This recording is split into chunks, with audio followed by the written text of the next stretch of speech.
జాతీయ ప్రజాస్వామ్య కూటమి నుంచి జేడీయూ తెగతింపులు దాదాపుగా ఖరారైన నేపథ్యంలో ఆ పార్టీని ఆకర్షించేందుకు వివిధ రాజకీయ పక్షాలు ఉవ్విళ్లూరుతున్నాయి. సమాఖ్య కూటమిగా ఏర్పడాలని ఇప్పటికే మమతా బెనర్జీ జేడీయూను సంప్రదించగా తృతీయ కూటమి దిశగా జనతాదళ్ యునైటెడ్ తో వామపక్షాలు మంత్రాలు కొనసాగిస్తున్నాయి. అటు జేడీయూను లౌకికవాద పార్టీగా కాంగ్రెస్ అభివర్ణించగా యూపీఏలోకి రావాలని ఎన్సీపీ ఆహ్వానించింది. ఎన్డీఏలో భాజపా, జేడీయూ మధ్య చోటు చేసుకున్న విభేదాలను మిగిలిన పార్టీలు సొమ్ము చేసుకోవాలని ప్రయత్నిస్తున్నాయి. ఈ పరిణామాలను రాజకీయ పార్టీలు నిశితంగా పరిశీలిస్తున్నాయి. నరేంద్ర మోడీకి కీలక బాధ్యతలు అప్పగించడం సహా అద్వానీ రాజీనామా వ్యవహారంపై సమాలోచనలు జరిపిన జేడీయూ ఎన్డీఏను వీడేందుకు సిద్ధమైంది. అటు జేడీయూను తమ కూటములో చేర్చుకునేందుకు వివిధ పార్టీలు పావులు కదుపుతున్నాయి.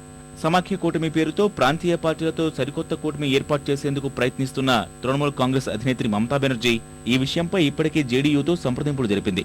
తమ ప్రత్యర్థి మమతా బెనర్జీ ఫెడరల్ ఫ్రంట్ ప్రతిపాదనకు చెక్ పెట్టేందుకు సిద్ధమైన వామపక్షాలు ప్రత్యామ్నాయ కూటమి ఏర్పాటుకు జేడీయూతో మంతనాలు సాగించారు. సిపిఎం ప్రధాన కార్యదర్శి ప్రకాష్ కారత్ జేడీయూ అధ్యక్షుడు శరద్ యాదవ్ కు ఫోన్ చేసి మాట్లాడారు. మమత ఫెడరల్ ఫ్రంట్ వైపు జేడీయూ వెళ్లకుండా చూడటమే ఈ ఫోన్ సంభాషణ లక్ష్యమనే అభిప్రాయం వ్యక్తమవుతోంది. శరద్ యాదవ్ తో జరిపిన మంతనాల వివరాలను బయట చెప్పకపోయినప్పటికీ ప్రత్యామ్నాయ విధానాల ప్రాతిపదికన పార్టీల మధ్య ఐక్యతను వామపక్షాలు కోరుకుంటున్నట్లు తెలుస్తోంది.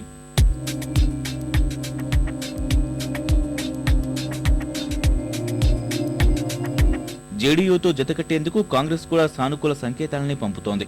జేడీయూని లౌకికవాద పార్టీగా అభివర్ణించిన కాంగ్రెస్ తమ రెండు పార్టీల విధానాలకు దగ్గర సంబంధాలున్నాయని పేర్కొంది.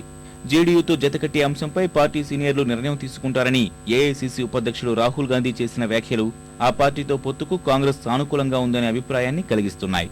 ఇక యూపీఏ ప్రధాన భాగస్వామ్య పక్షం ఎన్సీపీ కూడా జేడీయూతో జతకట్టేందుకు సిద్ధమనే సంకేతాలిచ్చింది.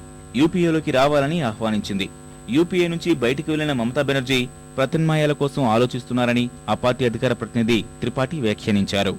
We would welcome JDU to separate from BJP and join the secular forces.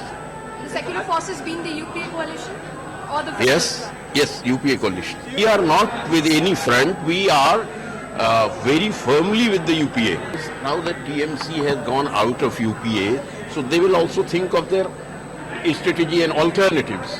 There are alternatives. अभी पहले इलेक्शन तो होने दे, हम तो कांग्रेस के साथ हैं ना, यूपीए के साथ हैं हम लोग. జేడీయూతో కలిసి పనిచేసేందుకు తెలుగుదేశం సైతం మొగ్గు చూపుతోంది.